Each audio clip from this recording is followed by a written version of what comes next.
Muy buenos días, bienvenidos a este informe RCR de hoy, 31 de enero de 2018. Como siempre estamos trabajando a nombre de Jaime Nestares en la dirección general de la estación, de Wilitza Calla en la gerencia de producción, Jackson Vargas en la coordinación de redacción, en la producción del espacio, Leonel Espinosa, Marilia García, Rosa Vázquez y César Umbría, en la dirección técnica César Arteaga.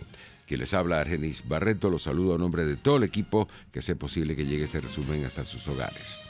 Y estamos llegando, como siempre, a través de la página de internet rcr.tv para Venezuela y el mundo, y en el estado Carabobo, en Radio Puerto Cabello 1290 AM. Comenzamos ya con nuestra ronda informativa. Monseñor Ovidio Pérez Morales, obispo emérito de Los Teques y expresidente de la Conferencia Episcopal Venezolana, reiteró el rechazo del episcopado a la Asamblea Nacional Constituyente porque representa una especie de espada de Damocles para el país. Así lo expresó a las 8:10 de la mañana de este miércoles.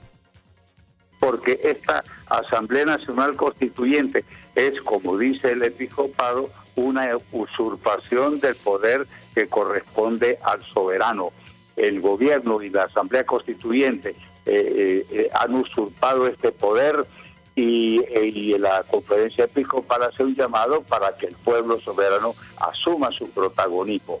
Y una cosa muy sumamente peligrosa que hay en estos momentos es la Asamblea Nacional Constituyente, porque se considera un poder absoluto, con facultades omnímodas en cualquier campo. Puede decidir sobre cómo cultivar las papas, cómo subir al espacio, cómo organizar el poder, cómo administrar los municipios, a quién mandar para la cárcel.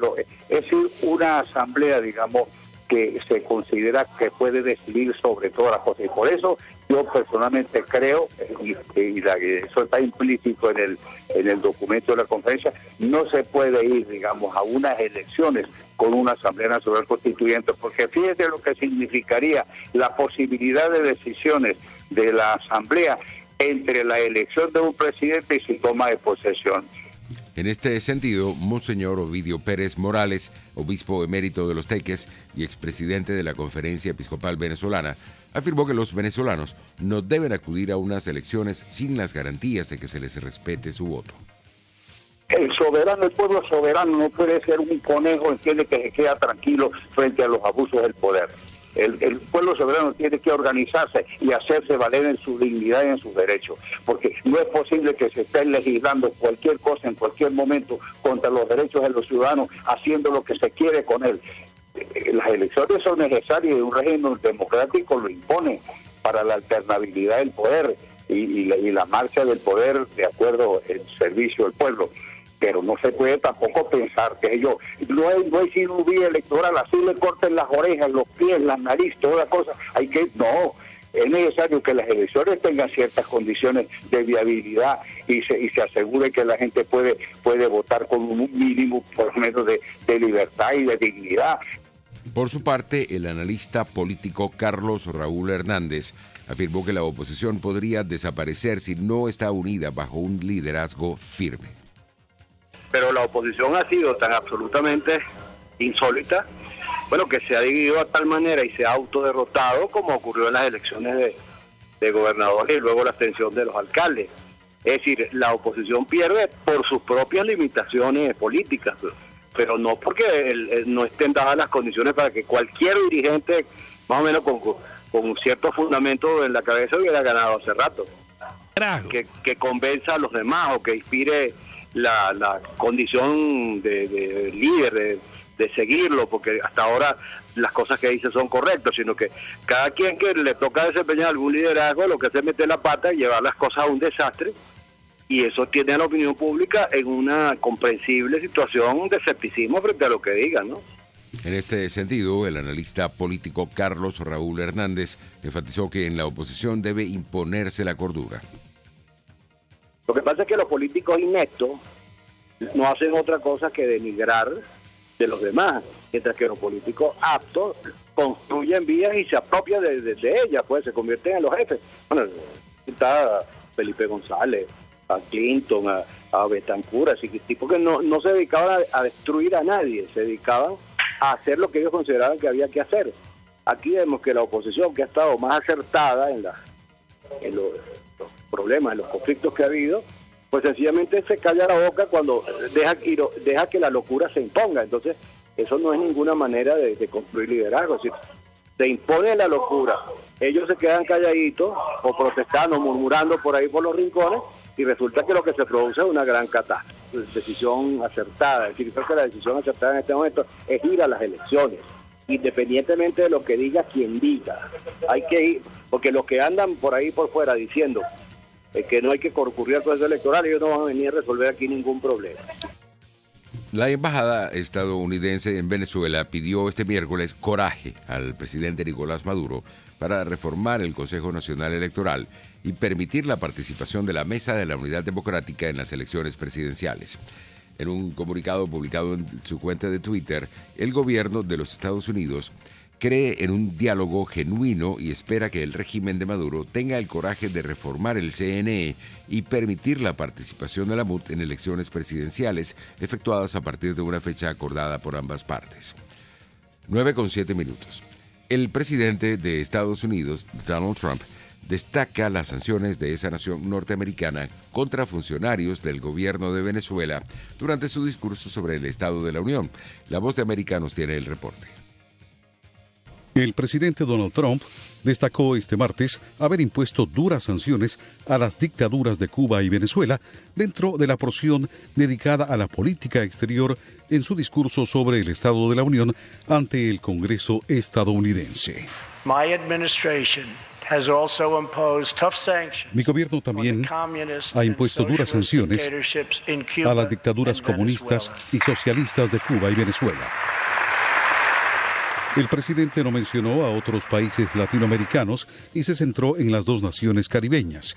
De acuerdo al Departamento de Estado, Estados Unidos ha aplicado más de 50 sanciones económicas desde que Trump llegó al poder hace un año sobre individuos venezolanos y el sistema financiero de esa nación. En Cuba, Trump ha entorpecido los viajes de estadounidenses y el comercio con la isla y tuvo una dura reacción a los supuestos ataques sónicos contra diplomáticos estadounidenses en La Habana. Tony Cano, Voz de América, Washington. 9:09. Para el diputado Ángel Alvarado, dirigente nacional de Primero Justicia, no hay que hacerse muchas ilusiones sobre los resultados que deje hoy el nuevo encuentro entre el gobierno nacional y la oposición en República Dominicana. Así lo expresó a las 7:10 de la mañana. Y es evidente que ese es el punto fundamental para evitar la catástrofe humanitaria que estamos hablando. No hay cambio político sin cambio, no hay cambio económico sin cambio político, sin cambio de rumbo político y de cambio de modelo económico en Venezuela. O sea, que es algo que hemos insistido, y yo particularmente he insistido muchísimas veces, porque he sido desde toda mi vida un gran enemigo del socialismo y de todo tipo de intervención y de control estatal sobre la economía que acabe con la subjetividad de los agentes económicos, ¿no? Y de la libertad económica en particular y de la propiedad privada. Y ese cambio de rumbo político parece no ser posible por taras ideológicas, por prejuicios socialistas de quienes nos gobiernan, ¿no? Y por eso, pues, no me lo malinterpretes, pero evidentemente Nicolás Maduro tiene que irse del poder para que haya ese cambio político, pero eso tiene que ser de la manera, bueno, lo que están buscando es que sea de la manera menos costosa posible. Ahora bien, digo esto porque el viaje de Tillerson por América Latina va a tener como punto fundamental el caso de Venezuela, o lo que está ocurriendo en Venezuela.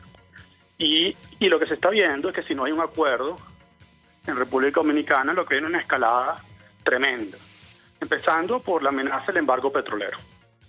El diputado Ángel Alvarado enfatizó que la crisis que estamos viviendo todos los venezolanos se agudizará si no se toman las medidas necesarias. Venezuela es el país que más riqueza ha perdido en los últimos 10 años, en la última década. Y bueno, eso es consecuencia, eso ha ocurrido a pesar de haber tenido la bonanza petrolera más larga y grande de nuestra historia, tanto que Venezuela tuvo la transferencia de riqueza más grande que se conoce en la humanidad en tiempo de paz. Más de 1,5 millones de dólares, una cantidad abismal. Estamos hablando que a cada familia venezolana, una familia venezolana ampliada, unos 30 miembros, se debe haber tocado 1,5 millones de dólares por esa bonanza petrolera, y eso evidentemente no ocurrió. Todo eso se robó, se creó una cúpula corrupta, ¿no? Y en este momento, pues la consecuencia más importante de esto es el proceso de hiperinflación que estamos viviendo. Yo estaba haciendo el ejercicio de la canasta básica y si las condiciones no cambian, yo creo que la canasta básica a fin de año va a estar por encima de 1.000 millones de bolívares, o sea, más de 1 millardo. Yo creo que la cifra de Sendes de 900 millones se queda un poco corta. Yo creo que hay que hablar con sinceridad. El dólar va a estar por encima de 100.000, de 100 millones. La inflación va a estar por encima de 100.000%, el dólar por encima de 10 millones, perdón. Y esto es un proceso de hiperinflación en el cual esto se va incrementando exponencialmente, ya que a partir de octubre entramos en la fase explosiva de la inflación, consecuencia de un gobierno que tiene sostenidamente durante varios años déficits fiscales de 10%, y eso pues empieza a financiarse con impresión de dinero. Estamos hablando de que aproximadamente 90% de los gastos de funcionamiento del Estado son financiados directamente por el Banco Central, y esa es la receta perfecta, adecuada a la medida para tener esta hiperinflación que están pagando los venezolanos. Por su parte, la economista Tamara Herrera, directora de Síntesis Financiero, afirmó que desde hace más de un año nuestro país está viviendo un colapso económico progresivo. Progresivo, esto no se ha detenido, ha continuado lamentablemente, y es lo que ha precisamente catalizado la hiperinflación, que es un proceso que a lo largo de los años ustedes han estado escuchando que era una amenaza por el comportamiento financiero del gobierno de financiarse él, pidiéndole al Banco Central que emita dinero infinitamente para los gastos que él tenga a bien realizar. O sea que es dinero que no está proviniendo de la economía, sino que está siendo fabricado por el Banco Central, y eso es una presión al alza de los precios. Cuando esa presión al alza convive con una situación de colapso que está en casi todos los órdenes de la vida nacional, que podemos ver ausencia de repuesto, ausencia de un servicio, colapso de un servicio, dificultad para conseguir algo como por olas de abastecimiento, etcétera, etcétera, es parte del mismo proceso y solamente se detiene realmente con un rescate generalizado, muy bien orientado. Hay mucha gente preparada trabajando en propuestas sólidas y sostenibles. A las 7:30 de la mañana de este miércoles, la economista Tamara Herrera calificó de positiva que el gobierno haya tomado la decisión de eliminar el tipo de cambio de 10 bolívares por dólar. La tasa de cambio de 10 era un fósil, un fantasma que nadie veía, pero que sí era una franja de corrupción para aquellos pocos que tenían acceso a ese dólar tan barato. La corrupción no se elimina, pero ahora queda la cosa un poco más sincera. Es importante para las empresas petroleras que se elimine ese tipo de cambio, clarifica todas sus operaciones.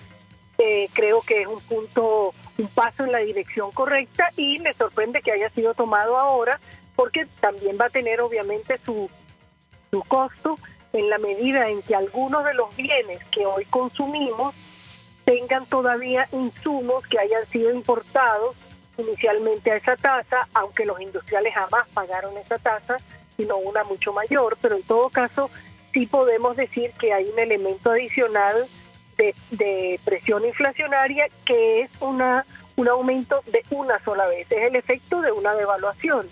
¿Cuánto es esa devaluación? No sabemos. Lo vamos a saber con el resultado de la subasta que ha sido convocada para el día de hoy, de la nueva resurrección del sistema DICOM.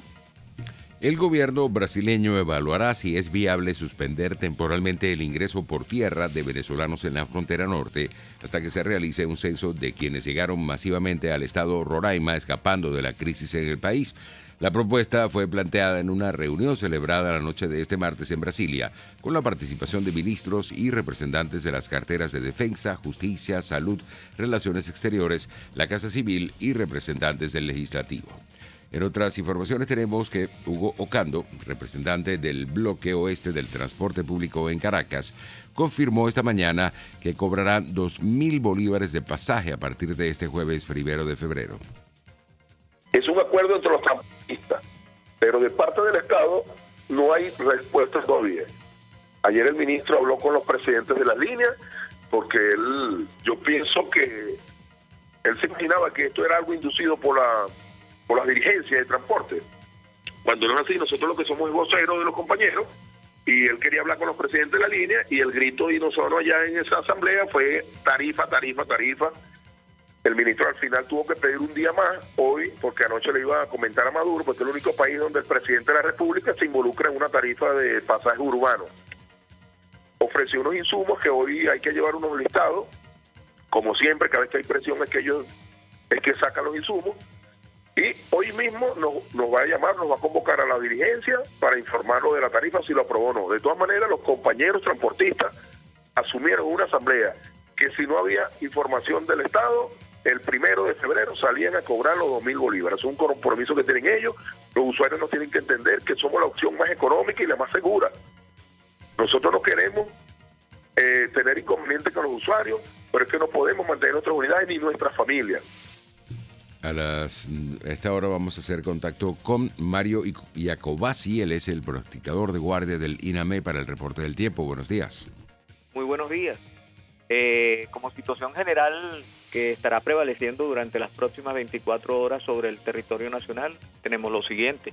Gran parte del país se mantiene con nubosidad parcial sin precipitaciones, a excepción de lo que es la región sur, la región oriental y los Andes, donde se prevén intervalos nubosos acompañados de algunas precipitaciones dispersas de intensidad débil de corta duración. Ya específicamente lo que es la región central, Miranda, Vargas, Aragua, Carabobo y el Distrito Capital, bueno, amaneció bastante nublado. Esta nubosidad irá disminuyendo a medida que vaya transcurriendo las horas de la mañana, y luego ya en horas de la tarde se podrían estar presentando algunas lloviznas intermitentes débiles de corta duración, específicamente sobre lo que es áreas de montaña. Como temperatura, una temperatura mínima ya registrada en horas de la madrugada del día de hoy de 17 grados centígrados, y una temperatura máxima por registrarse en horas de la tarde que estaría oscilando entre los 29 y los 30 grados centígrados. Con respecto a lo que es el oleaje en las costas venezolanas, específicamente las costas centrales, un oleaje que estaría oscilando entre 0.8 y 2 metros de altura. Un viento franco del este con una velocidad entre 8 kilómetros y 12 kilómetros por hora. Bueno, esto es todo lo que tenemos por el momento. Que pasen muy buen día. Muchísimas gracias. Con esto vamos a publicidad.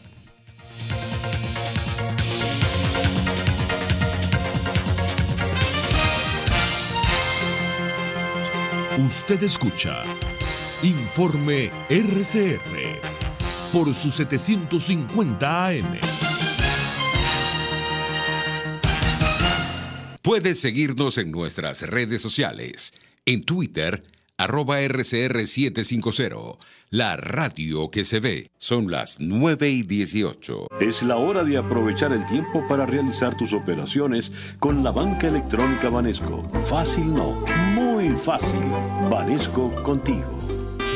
Para desayunar, almorzar o cenar, te recomiendo el mejor restaurante de comida criolla, Los Pilones, donde probarás y comprobarás la mejor y auténtica comida criolla. Restaurante Los Pilones, el centro de la gastronomía criolla, donde la arepa es la reina. En Las Mercedes, frente al Tolón. Restaurante Los Pilones, auténtico sabor criollo.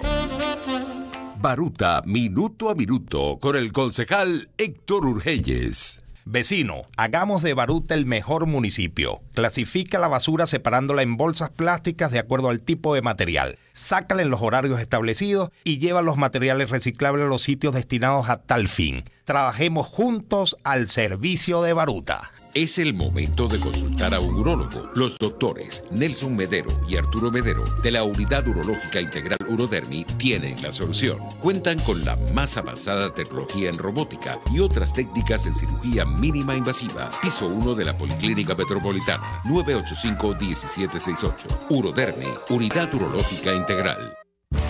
Dosis Alternativa es tu espacio para conocer de cerca todos aquellos temas relacionados con la salud, educación, la familia, entre otros. Los únicos que pueden tener patria potestad según la Ley Orgánica de Protección de Niños, Niñas y Adolescentes, la famosa LOPNA, son papá y mamá. Dosis Alternativa nos permite tener las respuestas con los especialistas de aquellas interrogantes sobre una amplia gama de preguntas que nos hacemos en nuestra vida cotidiana. Los niños con infecciones recurrentes pueden nacer. Desde el nacimiento uno se da cuenta que algo no está bien. El recién nacido que entra a terapia intensiva, hay una parte del recién nacido que puede hacerlo más vulnerable a las infecciones, que su sistema inmunitario está creciendo o no se ha desarrollado.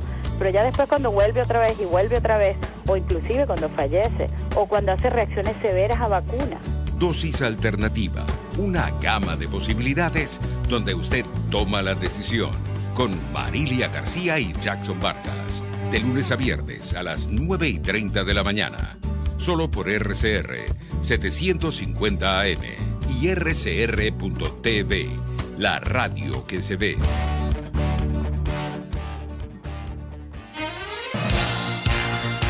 Les estamos presentando Informe RCR, el compacto informativo de esta hora, solo por RCR 750 AM.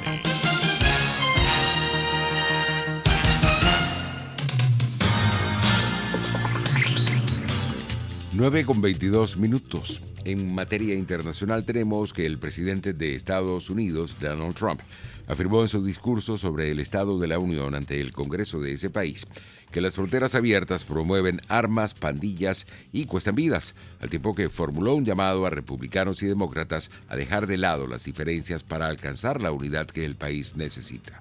Radio Francia Internacional nos amplía. El tono tranquilo y pausado exhibido por Trump no esconde su fracaso en lanzar un mensaje conciliador que unifique al país, el propósito previamente esgrimido por la Casa Blanca como leitmotiv de la locución. Y es que Trump reiteró posicionamientos condenados a envenenar el debate, sobre todo en relación a la amenaza que pesa sobre centenares de miles de latinos expuestos a una deportación inmediata por haber llegado aquí de forma ilegal a una edad muy temprana. Una postura que valió a Trump una inusual sonora repulsa por parte de la bancada demócrata. Un solo inmigrante actualmente puede traer a un número ilimitado de familiares de segundo grado. Con nuestro plan daremos prioridad a la familia inmediata, circunscribiendo la entrada únicamente a las parejas y a los hijos menores. Como contraste a esto, Trump sostuvo que nunca ha habido un mejor momento para empezar a vivir el sueño americano, con independencia del lugar de origen de quien lo quiera emprender. A pesar de consumir 1 hora y 20 minutos de discurso, Trump declinó aludir a la presunta injerencia rusa en su victoria electoral, reconocida incluso por la inteligencia norteamericana. Desde Washington, para Radio Francia Internacional, Xavier Vilá. Ahora vamos a Perú, donde el partido Fuerza Popular decidió expulsar de sus filas a Kenji Fujimori, hijo del expresidente Alberto Fujimori, luego que en diciembre pasado se abstuvo de votar por la destitución del actual mandatario Pedro Pablo Kuczynski. Más detalles en el siguiente reporte.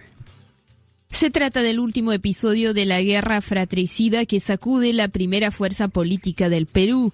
El partido Fuerza Popular inició el proceso disciplinario en contra de Kenji Fujimori en diciembre, cuando el hijo del exdictador y otros 9 diputados de la bancada conservadora rechazaron la consigna partidaria y no respaldaron la destitución del presidente Kuczynski. Poco después, el mandatario indultaba al padre Fujimori, condenado por violaciones de los derechos humanos, tras un probable pacto con Kenji.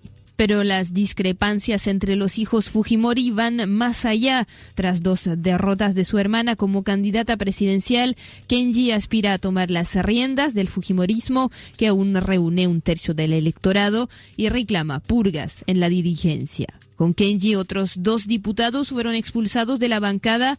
Si el resto de los díscolos de diciembre deciden dejarla también, el partido fujimorista perdería su mayoría en la Cámara. En otras informaciones tenemos que la revista estadounidense Time incluyó al expresidente regional de Cataluña, Carles Puigdemont, prófugo de la justicia española, entre los 5 fugitivos más buscados en 2018 desde el punto de vista geopolítico. Junto a Puigdemont, que aparece de primero en la lista de Time, la revista incluye al fundador de Wikileaks, Julian Assange, actualmente refugiado en la Embajada de Ecuador en Londres, y al primer ministro kosovar y uno de los fundadores del Ejército de Liberación de Kosovo, Ramush Haradinaj. 9:26. La epidemia de influenza en Estados Unidos alarma a los expertos. Los Centros de Control y Prevención de Enfermedades contabilizan hasta la fecha 37 muertes de niños por causa del virus y proyecta un incremento de pacientes por bastante serios durante esta temporada. La Voz de América nos amplía esta información. pesar del calor característico en el sur de Florida, hay zonas del estado en donde se suspendieron las clases escolares con el fin de evitar el contagio por influenza debido a los más bajos niveles de calor en la región. El virus del H3N2 le gusta el frío. Al gustarle el frío, Florida tiene un clima privilegiado. No ha hecho un frío como está haciendo en las partes más norte de la Florida o en los Estados Unidos. Y ese frío hace que el virus prolifere más, pero también el frío puede debilitar el sistema inmune y puede hacer que penetre el virus mucho más fácil. Una nueva variable preocupa a la comunidad de expertos en salud. Se trata de un presunto vínculo entre la influenza y los infartos. No se sabe específicamente cómo el virus puede inducir el infarto de miocardio agudo, pero ya se sabe que están muriendo por infarto de miocardio. Por eso muchas personas, la pregunta que me hacen es ¿por qué mueren en 72 horas la mayoría que están muriendo? Y es que parece que el virus estresa tanto el cuerpo, el corazón, que el corazón termina fallando. El incremento de casos podría prolongarse hasta finales de febrero, razón por la cual los médicos exhortan a la población a mantenerse alerta y vigilante ante los síntomas. Fiebre alta, muy alta, da muchos dolores en el cuerpo, muchos dolores en los huesos, decaimiento, algunos refieren dolores de cabeza, otros vómitos, y todo eso afecta bastante al ser humano, y como afecta bastante al ser humano requiere unos días de reposo en la casa. Es aconsejable visitar al médico primario, inicialmente no esperar que este virus coja fuerza. En la temporada 2012-2013, el virus causó cerca de 60,000 fallecimientos en Estados Unidos. El temor es que esta cifra se incremente en 2018. José Pernalete, Voz de América, Miami. Un terremoto de magnitud 6.1 sacudió este miércoles el nordeste de Afganistán. Esto lo anunció el Servicio Geológico de Estados Unidos. El sismo también se sintió en Pakistán, donde el derrumbe del techo de una vivienda mató a un niño e hirió a 9 miembros de su familia. El sismo se registró poco después de las 7 horas GMT en las montañas del Hindu Kush. En octubre de 2015, un potente terremoto de magnitud 7.5 dejó 380 muertos en la misma zona. Así estamos llegando al final de este informe por el día de hoy. Los invitamos a continuar en nuestra sintonía y les recordamos que llegamos a ustedes en internet por rcr.tv, la radio que se ve, y en el estado Carabobo por Radio Puerto Cabello 1290 AM. Será hasta mañana.